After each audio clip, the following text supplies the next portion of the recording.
Delhi liquor policy CBI కేసులో Kavitha bail పిటిషన్పై తీర్పు రిజర్వ్ చేసింది కోర్టు. మే 2న రౌస్ అవెన్యూ కోర్టు తీర్పు వెల్లడించనుంది. 2022 డిసెంబర్లో కవితను మొదటిసారిగా సాక్షిగా విచారించారని కవిత తరపు న్యాయవాదులు కోర్టులో వాదించారు. సిబిఐ కేసులో కవిత అరెస్టు అనవసరమన్నారు. కవిత ఎప్పుడైనా విచారణకు సహకరిస్తారని కోర్టుకు తెలిపారు. సెక్షన్ 41Jలోని అనేక నిబంధనలను ఉల్లంఘించారని కవిత తరపు లాయర్లు కోర్టులో తెలిపారు.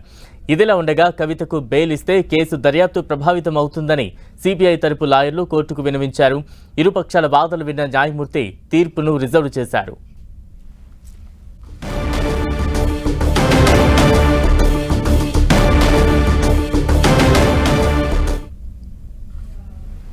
తాజా అప్డేట్స్ అందించేందుకు మా ప్రతినిధి గోపి సిద్ధంగా ఉన్నారు. Gopi, Balram, Delhi liquor policy CBI కేసులో కవిత బెయిల్ పిటిషన్ పైన తీర్పుని రిజర్వ్ చేయడం జరిగింది. మే 2వ తేదీకి ఈ కేసు సంబంధించిన తీర్పుని రౌస్ అవెన్యూ కోర్టు రిజర్వ్ చేశారు. జడ్జి కావేరి బవేజా మే 2వ తేదీన తీర్పుని వెలువరించబోతున్నారు. మహిళగా కవితకు సంబంధించి పిఎంఎల్ఏ సెక్షన్ 45 ప్రకారం ముఖ్యంగా బెయిల్ కు అర్హురాలు. అలాగే సిబిఐ కేసులో కూడా బెయిల్ కు అర్హురాలు. ఈ కేసులో గతంలో కవిత కేసు విచారణకి సహకరించారు. ఎటువంటి ఆధారాలు లేకుండానే అరెస్ట్ చేశారు. అరెస్ట్ నుంచి ఇప్పుడు విచారణ వరకు కూడా ఎటువంటి మెటీరియల్ కూడా సిబిఐ వద్ద లేదు. ఈడీ కస్టడీలో ఉండగానే సిబిఐ అరెస్ట్ చేయడం జరిగింది. అరెస్ట్ చేయాల్సిన అవసరం లేనప్పటికీ కూడా సిబిఐ ఈ కేసులో కవితను అరెస్ట్ చేశారు.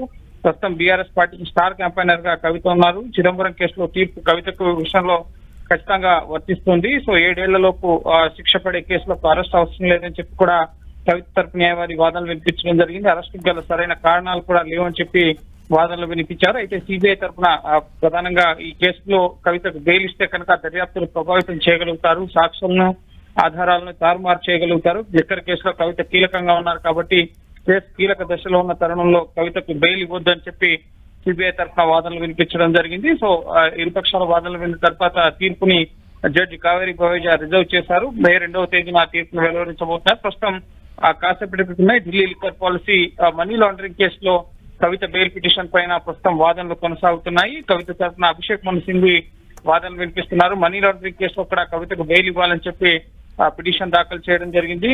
ఈ కేసులో ముఖ్యంగా రాజకీయ కక్ష సాధింపుతో అరెస్ట్ జరిగింది. కేవలం నిందితులు ఇచ్చిన వాంగ్మూలాల ఆధారంగానే కేసు ఇన్వెస్టిగేషన్ జరుగుతోంది. ఎటువంటి డబ్బు కూడా దొరకలేదు అన్న విషయాల్ని ముఖ్యంగా వాదనల సందర్భంగా వినిపించే అవకాశం ఉంది. అలాగే ఇప్పటికే మధ్యంతర బెయిల్ ని ఇటు రౌస్ అవెన్యూ కోర్టు కవితకు ఈడీ కేసులో తిరస్కరించడం జరిగింది. సో ఈ కేసులో కూడా రెగ్యులర్ బెయిల్ విషయంలో కూడా ఎన్ఫోర్స్మెంట్ డైరెక్టరేట్ కవిత బెయిల్ ని వ్యతిరేకించే అవకాశం ఉంది. సో రౌస్ అవెన్యూ కోర్టులో ప్రస్తుతం ఈడీ కేసులో కవిత బెయిల్ పిటిషన్ పైన వాదనలు కొనసాగుతున్నాయి. మరి కాసేపట్లో ఈ కేసులో కూడా ముఖ్యంగా కవిత బెయిల్ పిటిషన్ పైన తీర్పును రిజర్వ్ చేసే అవకాశం ఉంది. 2 కేసుల్లో బెయిల్ పిటిషన్ల పైన కూడా మే 2న తీర్పు వెలువరించే అవకాశం కనిపిస్తోంది. Right, thank you Gopi.